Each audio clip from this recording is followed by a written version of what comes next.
Good evening there, everybody. What is happening? Hopefully, you all are having a wonderful day today. So, anyways, man, I think we were all curious to see what certain parts of the LDBC or new media was going to say about Deontay Wilder's loss, and if they were going to admit overall that Tyson Fury did not cheat or all sort of stuff. And they're not going to do that ever because when it comes down to the overall, I'm not saying that they're not, some of them are not going to give Tyson Fury credit for the third match, but they're never going to say all in all that Tyson Fury did not cheat because why would they? Because if they had to admit that, they basically would say, I'm a gigantic idiot. So it is what it is. But when it comes down to it, this is going to be a video by our good friend AKHi TV here. And AKHi TV, I don't know whether he actually believes in the stuff that he says or if he just does this to get views. I really have no idea. But this dude, when it comes down to it, man, this dude is so deluded, I believe all in all, that he actually is trying to convince himself that Tyson Fury actually should have been counted out in this fight. And he's now trying to spread the narrative that Tyson Fury was allegedly knocked out in this fight because apparently he did not beat a 10 count. What certain people may not understand about boxing is that the 10 count in boxing is not always automatically an actual 10 seconds. And a certain amount of people may not understand that. Depending on the referee, he counts to 10 seconds. Now, what I noticed about both these, both the fighters, when they went down, the referee, Mora, I believe his name is, what the hell is his name? Russell Mora, I believe is his name.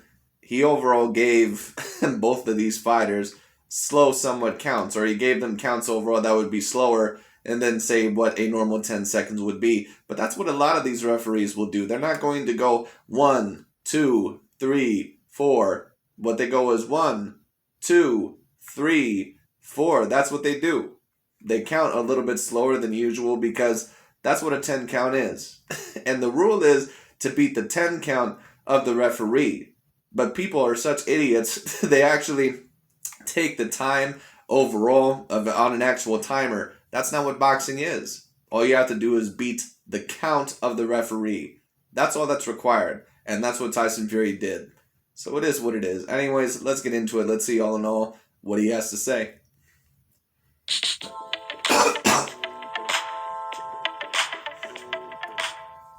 The 10 count rule in boxing. A quick disclaimer. This has nothing to do with Tyson Fury. This is not his fault, and it doesn't take away from his spectacular performance. The time literally even started before Tyson Fury was on the ground.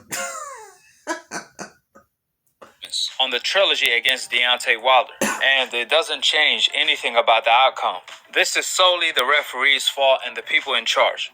Controversy erupted again, just like in the first fight. Tyson Fury failed to beat the 10-second count, which, in that case, according to the boxing rules, the referee is supposed to waive the fight, as the opponent in Deontay Wilder is supposed to be awarded the knockout victory. However, apparently the rules were thrown out of the window when it came to this fight and the first, as Tyson Fury clearly didn't beat the 10-second count on this trilogy where he was given extra time by the referee, Russell Mora. This was so evident during the fight that even Andre Ward brought attention to it while he was calling the fight. Keep in mind, Andre Ward... Really? Because I didn't hear Andre Ward mention anything about it. ...is an ESPN employee, the same network Tyson Fury fights for, who people say he's critical of Deontay Wilder. He even noticed it. He's not really critical of Deontay Wilder. He just tells the truth. And of course, a lot of these guys on these LDBC and new media channels, they cannot handle that. And what did they call Andre Ward? They basically called him an Uncle Tom. They said that he was working for, Master and all that sort of bullshit when it came down to it. And I get it to a certain degree. Andre Ward may have to be a little bit of a company man. But to call him that is very, very overall disrespectful. Especially when, in my opinion, Andre Ward was being very logical and objective. Andre Ward is a very, very smart and a very intelligent commentator, in my opinion. Like, you can tell that he really knows how to break down boxing fights. During the fight, when there is so much... Unlike these goddamn morons. ...going on, and he was absolutely correct. Here is the proof that Tyson Fury did not beat the 10-second count. He wasn't even close. Russell Mora was 7 seconds behind. Forget about 1 or 2 seconds. He was 7 seconds behind. giving Tyson Fury double the time in order to get up and gather himself. As you all see on the screen, the proof is in the pudding. They have Russell Mora doing grandma pudding. We all know Tyson Fury was badly hurt in the 4th round, as he was dropped twice by Deontay Wilder right hand. Now, the second knockdown was supposed to be ruled a knockout instead due to the fact that Tyson Fury failed to beat the 10-second count. As you all see above, Tyson Fury got dropped at the 18-second mark and hit the canvas at the 17-second mark, where you can see his forearm at the canvas. Then, 11 seconds later, at the 6-second mark, Tyson Fury was still on the canvas, which by that point, the fight should have been waved off. Come to find out, the referee was still on the count of 4. Russell Mora was 7 seconds behind. Not 1, not 2, 7 seconds behind. The light heavyweight throw is closer than ever. Just like that. It's Nemkov versus Angliskas. A lot of you guys on my previous video tried to justify this by claiming a 10 count is not a 10-second count. Apparently, according to you guys, it's a 10 count of a different dimension time zone, a different universe where Goku is at or something. Even if you want to say, AKHi, the 10 count, the 10 count is whatever the referee, and I believe also the official outside of the ring says. They don't count actually in an absolute of 10 total seconds. What that means is that in all reality, it may be a little bit longer than what an actual 10 seconds is, but all you have to do is beat the 10 count by the referee. Now, there are certain counts overall that would seem slower, but it's not like this referee, in my opinion, showed favoritism. Every time that these fighters were down, he had the same count for each fighter. it's a 10 count by the referee of his own dimensional time zone, in which he did a slow count to his own preference. That still doesn't explain how Russell Mora was 7 seconds behind. Again, we're not talking about 1 or 2 seconds. And to kill the whole And now this is going to be one of the new excuses, because of course what they tried to say is that there's a referee change in the last minute and all that bullshit anyway. notion of it's a 10 count of no time zone, the dead zone, where there is no time limit, but infinite space to change and bend the rules how they prefer. See, the problem with the 10 count no time zone rule is the fact that that still doesn't justify the situation, since the referee stopped counting. You see that? Hold on, let me rewind this.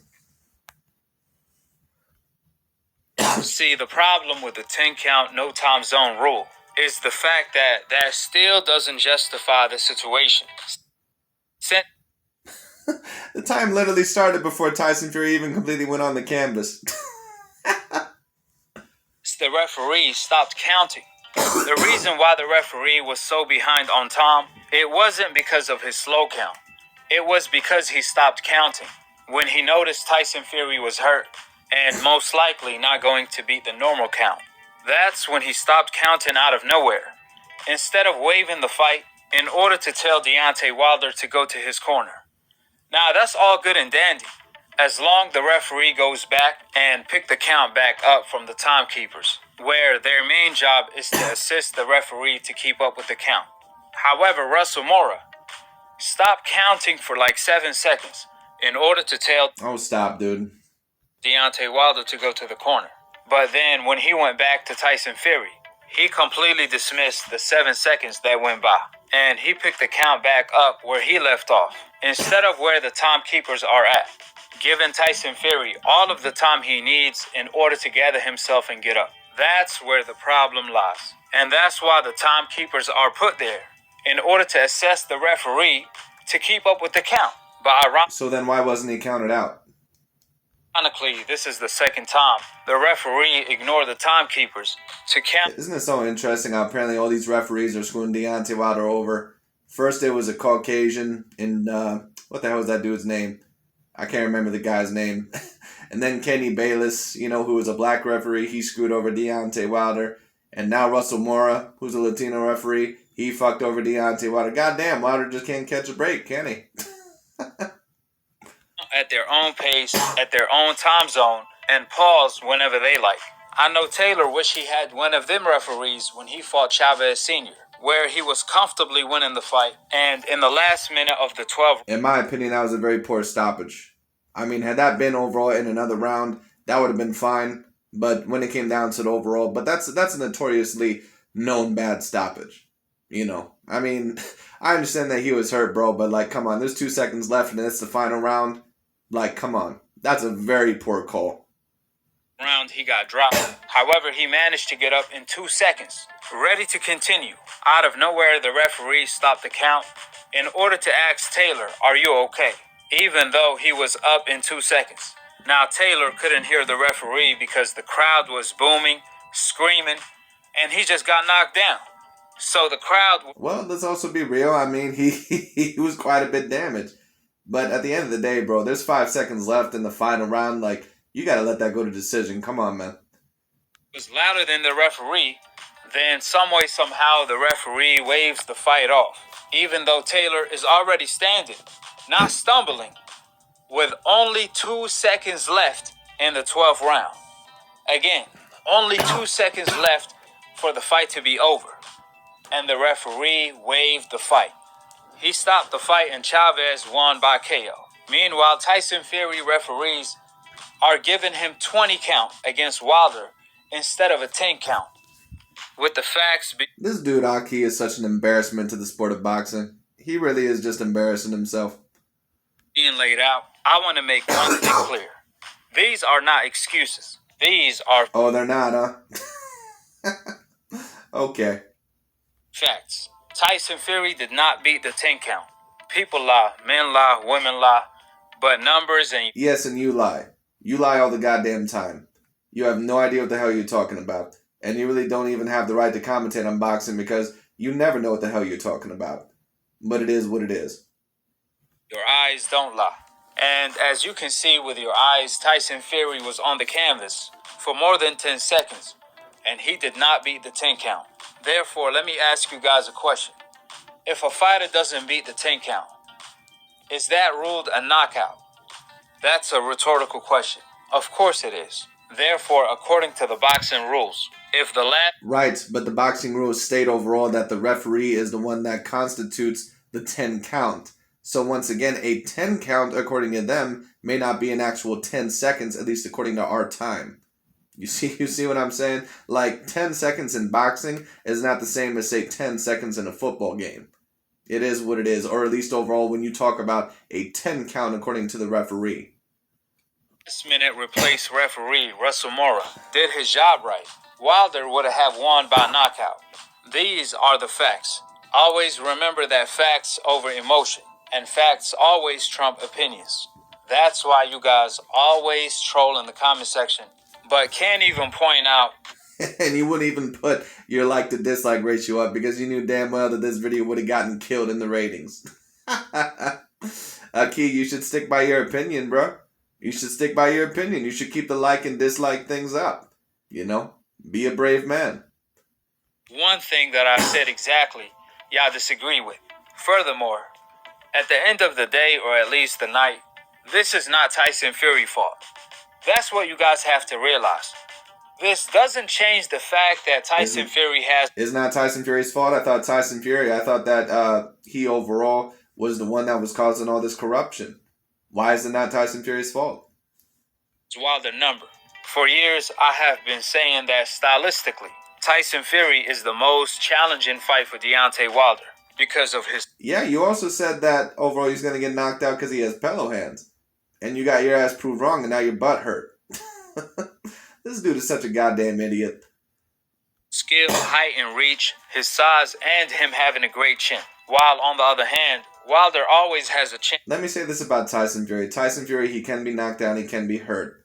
But Tyson Fury, he's like a Juan Manuel Marquez. He can get knocked down. It's not impossible for him to get knocked down. It's not impossible for him to get hurt. But trying to knock that motherfucker out, that's a completely different story. Yes, because of that one-hitter quitter. Nevertheless, even though Tyson Fury has Wilder's number, he does need extra numbers on the clock when he does get up. Majority of the time, Wilder put him down. And he sure got the complexion for the connection to get those numbers.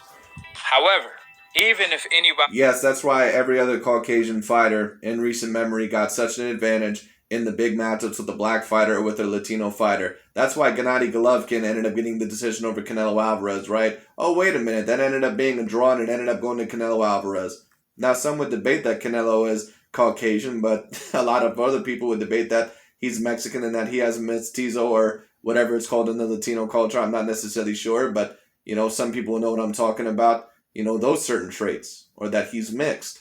You know, Sergey Kovalev, he did not get the decision over Andre Ward. And all in all, you know, he did not get the benefit of the doubt from the referee in that rematch. Like AKHi TV, he just always tries to act like these Caucasian fighters, that they have such an advantage in the sport of boxing. Don't get me wrong. I mean, they can be managed a certain way. They can overall be, you know, promoted in a certain way. You know, there are such a things as big white hypes, but, you know, are covered different by the media. But when it comes down to, like, this dude acts like he's just on a whole nother level, and that these Caucasian fighters, you know, they're just cheating in a way overall to make these Caucasian fighters look better. Then why did Vasyl Lomachenko not get the decision over Teofimo Lopez? Or why did they not try to screw Teofimo Lopez over? Why didn't they give Gennady Golovkin the decision over Canelo Alvarez? Why didn't they give Sergey Kovalev the decision over Andre Ward? Why did they give Tyson Fury a draw in that first fight against Deontay Wilder when Deontay Wilder clearly should have lost? Answer me these questions. At the heavyweight division can get the connection. Why did they try to screw over Josh Taylor in that recent fight against Jose Ramirez, where the fight wasn't even close? Like, you see what I'm saying? Connection to them same numbers. It wouldn't have mattered because Wilder would have put him to sleep anyway. Therefore, all credit to Tyson Fury for solving the Deontay Wilder puzzle. And last but not least, it's amazing to me that Americans are celebrating Deontay Wilder loss more than the UK is celebrating Tyson Fury winning. Only in America. Only in America. What the hell ever, dude. When it comes down to it, AKHi, just answer me this question. And a certain amount of people, they're not going to like it. Now, are there a certain amount of Caucasians that are happy that Tyson Fury won this fight? Or a certain amount of Americans in general that are happy that Tyson Fury won this fight? Absolutely. But I don't think there's really a problem with that. Because, AKHi, you're apparently Middle Eastern. You're of Arab descent, whatever you want to call it. Let's say Prince Nassim Hamed, who was a UK fighter, but also, you know, had Arab roots or overall had Middle Eastern roots. Now, maybe you don't cheer for certain people from certain Middle Eastern countries. I don't know really where you're from. But when it comes down to the overall bottom line is this. Let's say Prince Nassim Hamed. Let's say that fight against Kevin Kelly. Let's say all in all that, excuse me, that he was fighting over here. And Kevin Kelly was a African-American fighter, I believe. Or whatever you want to label him as. You know, when it comes down to it. Prince Nassim Hamed came over here. And guess what? A certain amount of the Arab Americans, they cheered for Prince Nassim Hamed. Are you going to get mad at those Arabs and call them racist? Or would you say overall that they're just cheering for their own? Once again, it's so interesting that the Caucasian fans are the only ones that cannot cheer for their own. That's just very interesting. It makes no sense whatsoever. If you're an American and you are not a gypsy. Now, don't get me wrong when it comes down to it overall. Like I said, it's not good to be racially biased or a racist or overall, you know, have a bunch of emotion into things. But I don't really see a problem with a whole bunch of Caucasians rooting for Tyson Fury. I mean, of course they're going to root for Tyson Fury. You know, in boxing especially, there's not usually nearly as many dominant Caucasian fighters. So of course they're going to cheer for him. Then you have no business celebrating the fact that your country... Just like all in all, you know, if we go to tennis, when it comes down to it, and if there was a, you know, a dominant male player that was black overall and he was an American, let's say overall, you know, I can't really think of any, but let's say Auger Aliassime. For those of you that watch tennis, Auger Aliassime, he's a black player right now who's Canadian. Let's say that he won like several of the next Grand Slams. A lot of Americans would cheer for him over some of the American players. Would they be racist? That's up to you. Country lost, as if your country won. We know what time it is to this day. Nevertheless, drop your thoughts in the comment section below, subscribe below, and click on the notification bell to be continued on the next episode of AKHi TV. Peace, and I'm on to the next one. Why was there a change in a Oh, here we go. of a referee and a judge at the last minute? I really couldn't answer that because I don't know. I think you'd have to. Anyways, that's really about it for this video for today. But thank you guys so much for watching. I just thought that I would commentate on that. This dude, AKHi TV, man, is something else. But he does not even have the courage in his own opinion because he would not put the like to dislike ratio up. But of course, you know, that's somewhat of a smart move because overall he knows that that was going to hurt his ratings. And he knows all in all that when your videos usually have more dislikes than likes, that's going to hurt your subscriber ratio. And AKHi TV, he needs to get that money from all the bullshit that he puts out on there. So it is what it is. Anyways, that's really about it for today. Thank you all so much for watching, and I'll talk to you all later.